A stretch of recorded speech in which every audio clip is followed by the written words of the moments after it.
Wow, this is how we try from us Communication. Here I'm again with another video. In this video I'm going to show you if your dealer is stuck, you can't take out the dealer bits. What you can do, take out the handle, find disconnect from all the power source. So normally if you hold as this, you can take out, but in this case if you can't do that, sometimes some of the company they give you some tool, but the best way you can take out dealer is by forcing. You hold this dealer as this point at your hand and you have to hit an angle across. You do as this one is coming out, very easy. So when it's super lock and you're using for many days, so you hold this one, very simple.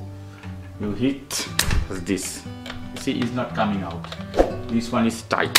More, done. So if you hit soft, then try medium.